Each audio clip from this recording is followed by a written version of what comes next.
नमस्कार. हा रंकाळ्याकडनं रोड आलेला आहे महालक्ष्मी मंदिरकडं. तर हा इकडं मंदिराकडे झालेला रोड आहे आणि हा रंकाळ्याकडं रोड आहे.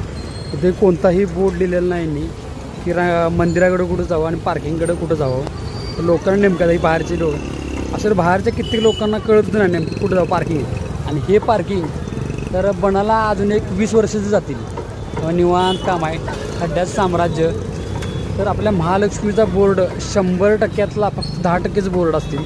90% बोर्ड आपल्या महालक्ष्मी मंदिराला नाही आहेत. त्यामुळे आपल्या हिंदूंची एक प्रकारची हार म्हणायची की हिंदुस्थानमध्ये आपण असूनसुद्धा आपल्या देवी देवतांचे बोर्ड नाही आहेत किंवा नावं नाही आहेत. ही प्रकारे कुठंतरी आपण हिंदूंनी पुढाकार करून काहीतरी केलं पाहिजे. कारण प्रशासन हे असंच माठ्यावर राहणार. तर हा वनवे आहे. आता या वनवेतनं कितीतरी गाड्या आहेत, इथनं गाड्या अशा कितीतरी ट्रिप्सी झाल्यात. इथनं 4ला जातात भाड्या गाड्या वनवेतनं. त्यामुळे असंख्य कोल्हापूरमध्ये भयानक ट्रॅफिक शिस्त आहे. परत मंदिरांची वगैरे बोर्डांची भयानक आहे. पार्किंगची अवस्था नाही. तर यावर काय ते कोणतरी बोललं पाहिजे.